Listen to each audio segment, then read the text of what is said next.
m'appelle Laurence Bovy et depuis 2 ans, j'ai le privilège, même si parfois c'est pas simple, de diriger Vivaqua, qui est une entreprise publique bruxello-wallonne, active dans le domaine de l'eau, eau sale et eau propre, qui compte à peu près 1400 collaborateurs.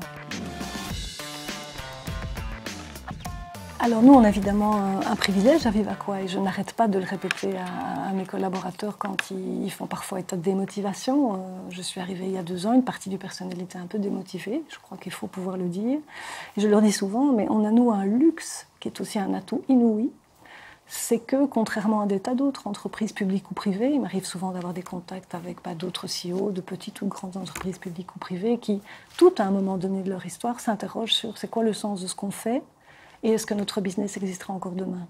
Nous, à Vivaqua, on peut faire l'économie de ces 2 questions. Produire de l'eau potable, l'acheminer dans des conditions de sécurité, la distribuer 24 heures sur 24, entretenir les égouts et lutter contre les inondations, ce sont des missions qui étaient utiles hier, elles seront encore utiles demain.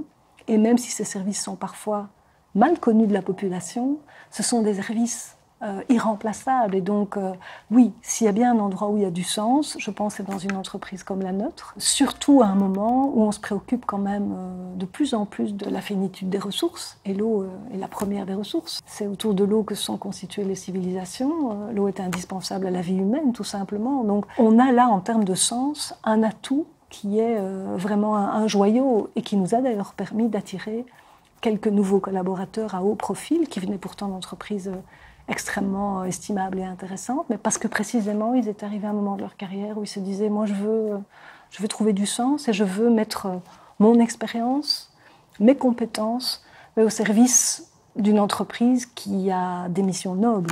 On ne le fait pas encore suffisamment bien, je pense, parce que Vivaqua est une entreprise publique qui a peu évolué sur certaines fonctions de support ces dernières années, qui est en train de le faire, et donc qui parfois lance des avis un peu à l'ancienne. Par ailleurs, c'est une entreprise où on a arrêté de recruter pendant 5 ans, donc ça veut dire que nos collaborateurs du service RH, ils avaient un peu perdu la main, pour être honnête. Et là, on se rend compte qu'on doit expliquer ce qu'on fait, on doit plus aller aussi vers les universités, par exemple, vers la population, pour montrer à la fois que nos métiers sont extrêmement variés et intéressants, qu'il y a une dimension technique qu'on soupçonne peu. Quand on ouvre ce robinet et qu'on tire la chasse, on a l'impression que la nature fait le travail. Mais non, il y a des processus industriels derrière. Et c'est ça qu'on doit mettre en évidence. Et donc on essaie de plus en plus, dans les annonces que nous faisons, de mettre ça en évidence. Je suis convaincue du fait que Vivaqua doit faire un énorme effort de transparence et de communication vers l'extérieur pour se faire connaître, pour faire connaître les services qu'elle rend. Et puis, je pense que rien ne vaut le contact direct avec des ambassadeurs. Et c'est ça tout le travail qu'on est en train de faire, c'est de demander à des collaborateurs de finalement aller expliquer ce qu'ils font à des candidats de quelque niveau que ce soit. Finalement, c'est eux qui seront les plus convaincants sur l'intérêt de venir chez nous, même si tous ne sont pas nécessairement heureux de travailler à Vivaqua, mais la majorité, je crois, ont une immense fierté à travailler ici. On vient, dans le cadre de notre stratégie 2019-2024, de redéfinir ces valeurs, dans le cadre d'un travail participatif. Elles sont au nombre de 6, et toutes sont importantes, il n'y a pas de hiérarchie entre elles. C'est le sens du service, nous sommes un service public, on doit être néanmoins beaucoup plus orienté client peut-être qu'on ne l'est aujourd'hui, et client, c'est client au sens large, donc sens du service, esprit d'équipe, fondamental, valeurs fondamentales dans nos métiers, qui sont aussi des métiers industriels, avec une dimension de sécurité très importante, la fiabilité, on est là quand on a besoin de nous, on peut compter sur nous, la compétence, on a d'excellents collaborateurs, que ce soit au laboratoire, au service d'études ou sur chantier où on a des ouvriers qui ont un savoir-faire incroyable, l'ouverture, parce qu'il nous semble qu'une entreprise publique dans un domaine comme le nôtre doit faire plus de partenariats, être à l'affût tout de même de certaines évolutions technologiques et être finalement ouverte au monde qui l'entoure. Et puis l'intégrité, ce qui est quand même très important. Et l'intégrité, c'est le respect pour soi-même, pour son matériel, c'est le respect de la parole donnée, c'est le fait de ne pas faire de favoritisme entre ses clients, c'est ce genre de choses. Donc voilà, intégrité, loyauté, ouverture, compétence, fiabilité sens du service et esprit d'équipe. Alors d'abord, je dirais qu'elles ont été adoptées il n'y a pas si longtemps que ça. On a travaillé sur ce plan stratégique l'année passée essentiellement, entre octobre 2017 et avril 2019, donc avec une phase de diagnostic, etc.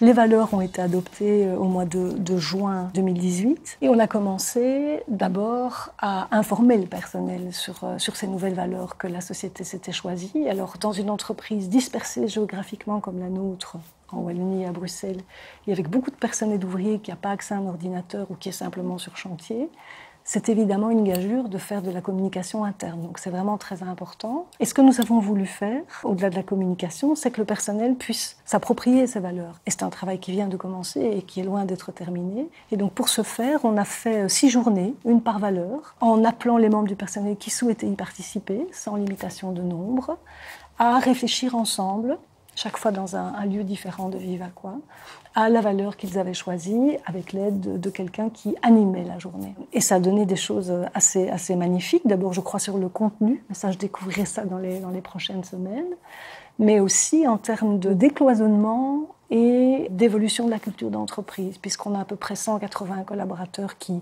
ont pris ce risque d'aller pendant une journée avec d'autres qui ne connaissaient pas toujours réfléchir sur une valeur en particulier.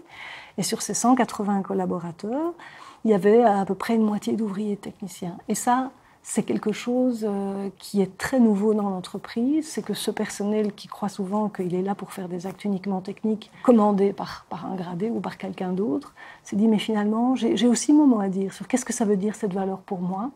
Comment est-ce que je pourrais illustrer concrètement, dans mon expérience à Vivaquois, les moments où j'ai été soit confrontée à cette valeur, soit où je l'ai appliquée. Et l'idée, c'est vraiment d'essayer qu'au travers d'histoires personnelles, on puisse faire vivre ces valeurs et que ce ne soit pas simplement des mots sur un mur ou sur des affiches ou dans le journal d'entreprise. Donc, c'est le début d'un travail, mais manifestement, il y a un frémissement avec des collègues qui se disent « Moi, j'ai envie de réfléchir sur une valeur », alors que dans une entreprise industrielle, ça peut paraître très abstrait. Je pense que ça joue, le fait d'avoir du sens. Je crois que ce qui fait aussi qu'on retient des employés, c'est que nous offrons une sécurité d'emploi. Jusqu'à mon arrivée, tout le monde était ce qu'on appelle statutaire dans cette entreprise, mais du coup, on ne recrutait plus. On est passé à du recrutement contractuel, mais on renfloue les équipes maintenant, on les réétoffe, et c'est important. Et donc, je pense que l'une des raisons pour lesquelles il y a peu de turnover dans l'entreprise, c'est à la fois parce qu'il y a une sécurité d'emploi, parce qu'il y a des conditions de travail, notamment en termes de vie, de conciliation vie familiale, vie professionnelle, qui sont quand même si nos agents sont parfois sous pression et qu'il y a des cadences à tenir, on n'est pas comme dans d'autres entreprises où on presse vraiment les gens comme des citrons. C'est pas du tout la mentalité. Et puis, effectivement, il y a quand même cette fierté de travailler sur des métiers nobles. Et dans les métiers nobles, je ne parle pas que de l'eau potable. L'eau sale, l'évacuation de l'eau sale, pour moi, est tout aussi importante. Il suffit d'aller dans des pays en voie de développement où il n'y a pas de réseau d'égouttage, où l'eau tue donc, où l'eau sale est un problème sanitaire, pas seulement l'eau propre, pour se rendre compte combien c'est extrêmement important. Ma plus grande fierté, d'abord, c'est d'être arrivée à la tête de cette entreprise. Et ma seconde fierté, c'est justement d'avoir réussi ce pari d'entraîner avec moi des collaborateurs dont c'était pas du tout ni l'habitude, qui peut-être pensaient que c'était pas pour eux, d'avoir entraîné donc des collaborateurs de toute catégorie, de toute localisation géographique, et y compris du personnel ouvrier, technicien et des ingénieurs, à réfléchir ensemble à ce projet d'entreprise et à ce destin commun. Et donc, quand je fais l'addition, on a eu 250 collaborateurs dans les ateliers stratégiques entre juin et décembre 2018. Et puis dans les ateliers valeurs, à peu près 180, dont 100 qui n'avaient absolument pas participé aux ateliers stratégiques avant. Et donc globalement, je peux dire que j'ai 350 collaborateurs qui auront apporté leur petite pierre à l'édifice. Et j'espère que c'est vraiment un début. Voilà. Donc ça, c'est ma plus grande fierté, c'est d'avoir pris ce risque-là, convaincu d'autres de le prendre, que ce soit mon conseil d'administration, mes collègues du comité de direction, et puis surtout c'est le résultat, et d'avoir aussi convaincu 350 d'entre eux que oui, on allait écouter ce qu'ils avaient à dire et qu'on en tiendrait compte. Alors parfois on explique pourquoi on ne peut pas suivre certaines idées, mais ils y ont cru, et donc ça c'est ma plus grande fierté, oui.